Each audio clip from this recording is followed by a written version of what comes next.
ఒక చిన్న ఊరిలో వెంకటలక్ష్మమ్మ ఉండేది. భర్తను చిన్నతనంలోనే కోల్పోయి, తన ఏకైక కొడుకు రమేష్ని ఎంతో కష్టపడి పెంచింది. అతడు బాగా చదివి, నగరానికి వెళ్లి ఓ పెద్ద కంపెనీలో ఉద్యోగం పొందాడు. అతడు దూరంగా ఉన్నా, అమ్మ మాత్రం ఏ ఒక్క పూజా పండుగను మానేది కాదు. ముఖ్యంగా వరలక్ష్మీ వ్రతాన్ని అత్యంత భక్తితో ప్రతి సంవత్సరం చేసేది.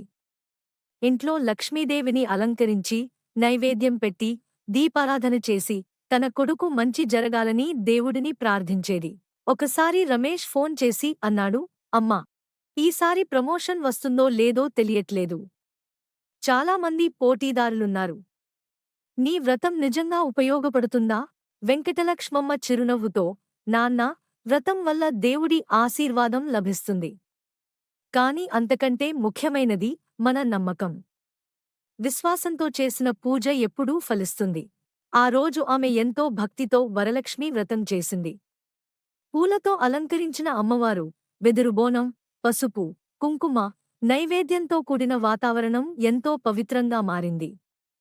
ఆ రాత్రే రమేష్కు కంపెనీ నుండి మెసేజ్ వచ్చింది, congratulations, you have been promoted. ఆశ్చర్యంతో కూడిన ఆనందంతో వెంటనే అమ్మకు ఫోన్ చేశాడు, అమ్మా, నిజంగా ప్రమోషన్ వచ్చింది. నీ పూజ గొప్పతనం ఇప్పుడు నమ్ముతున్నాను. వెంకటలక్ష్మమ్మ ప్రశాంతంగా అంది, నా పూజ కన్నా నిన్ను నమ్మిన నమ్మకం, లక్ష్మీదేవి దయతో కలిసి నీకి ఆశీర్వాదం ఇచ్చింది బాబూ. ఈ కథలోని సందేశం ఏమిటంటే, దేవుడిపై భక్తి, తల్లిపై నమ్మకం ఉన్న చోట ఆశీర్వాదం ఆలస్యమైనా తప్పకుండా వస్తుంది. Thanks for watching. If you enjoy the video, please like and share and subscribe.